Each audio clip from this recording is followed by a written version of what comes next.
मैं अपने channel thought drop के माध्यम से आपके लिए एक प्रेरणादायक टॉपिक लेकर आई हूँ, जिसका नाम है मौन की पुकार। मौन जो हमारे अंदर की आवाज़, शांति और भीतरी प्रकाश को दर्शाती है। इस आवाज़ के साथ जुड़ने के लिए आपको भी रवि की तरह अपने लिए अपने आप को टाइम देना होगा। शांति और एकांत में स्वयं के साथ टाइम बिताना होगा। रवि एक युवा, कर्मठ, पढ़ा लिखा व्यक्ति था, जो दुनिया की भीड़ में अपनी पहचान खोजने की कोशिश कर रहा था। वे दिन रात मेहनत करता, उसके बाद भी लोगों के ताने, एडवाइस ने उसे परेशान कर दिया। कोई कहता ये काम सही नहीं है, कोई कहता ये करो, कोई कहता ये करो, कोई कहता पढ़ लिख कर भी खेती कर रहे हो। वे इन सब में इतना उलझ गया, उसे कुछ समझ में नहीं आया, क्योंकि वे दिन रात लोगों की उम्मीदों, आलोचनाओं में उलझा रहता। उसके भीतर खालीपन बढ़ने लगा, जिसे वे खुद समझ नहीं पा रहा था कि वे क्या करे और क्या न करे। एक शाम वे अकेले जंगल में निकल गया। चलते चलते एक पुराने पेड़ के नीचे बैठ गया।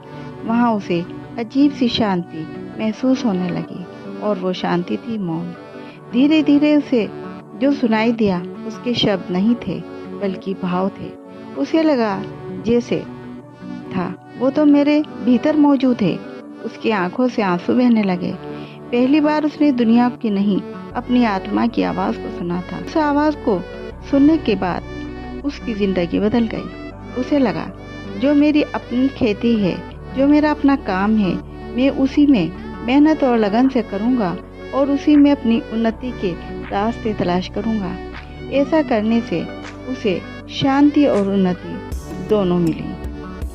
ये आवाज़ केवल रवि के भीतर नहीं, सबके भीतर मौजूद होती है, जो उसे सीधा रास्ता दिखाती है।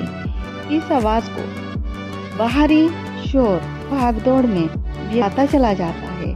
वे अपनी अंतरात्मा की आवाज़ को सुन नहीं पाता। मौन होता है तब आत्मा बोलती है। हर व्यक्ति के अंदर एक ऐसी शक्ति, ताकत, पावर होती है, जो आत्मा की आवाज़ होती है, जो हमेशा सत्य बोलती है। जब तक बाहर की दुनिया के शोर में हम उलझे रहते हैं, ये आवाज़ हमें सुनाई नहीं पड़ती। ये अंतर प्रेरणा होती है, इनर गाइडेंस होती है।